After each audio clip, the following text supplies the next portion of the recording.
बिस्मिल्लाहिर्रहमानिर्रहीम। एक भाई साहब ने सवाल किया है कि मुफ्ती साहब, अगर इमाम साहब नमाज़ पढ़ा रहे हों और इमाम साहब क़िरात भूल जाए तो आया हम उनको लुक़मा दे सकते हैं या नहीं दे सकते? अलजवाब, अगर इमाम साहब नमाज़ पढ़ा रहा हो और जो मुक़्तदी उनके साथ नमाज में शरीक हो तो वो हज़रात इमाम साहब की गलती की सूरत में इमाम साहब को लुक़मा दे सकते हैं, लेकिन इसमें चंद चीज़ों का ख्याल रखा जाए।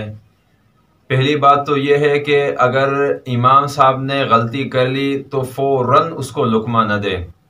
बाज़ हज़रात ऐसे होते हैं कि क़िरात इल्म के हवाले से भरे हुए होते हैं और जैसे ही इमाम साहब गलती करता है टक करके उसको जवाब दे देते हैं।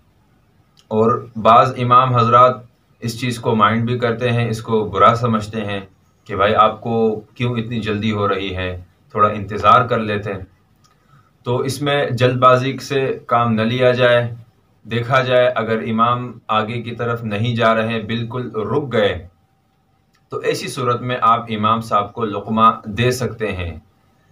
लेकिन लुक़मा देने में दो चीज़ों का ख्याल रखा जाए।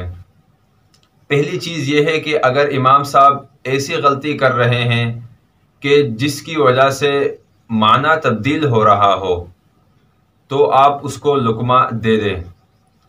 और दूसरी चीज़ ये है कि अगर इमाम साहब ऐसी गलती कर रहे हैं कि जिसकी वजह से कुरान शरीफ का माना तब्दील नहीं हो रहा, तो ऐसी सूरत में अगर आप लुक़मा न भी दे और इमाम साहब वाजिब क़िरात करने के बाद रुकू कर भी ले तो कोई मुज़ायक़ा नहीं है।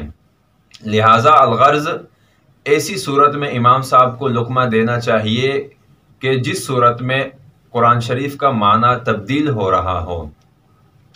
और दूसरी बात इमाम हज़रात के लिए यह है कि अगर इमाम साहब ने वाजिब क़िरात कर ली है तो उसके बाद बेहतर तो यह है कि जैसे ही आपसे गलती हो जाए, आपने वाजिब क़िरात मुकम्मल कर ली और आगे आपको याद नहीं आ रहा, आप क़िरात में फंस गए, तो अब आपको रुकू कर लेना चाहिए क्योंकि वाजिब क़िरात मुकम्मल हो गई।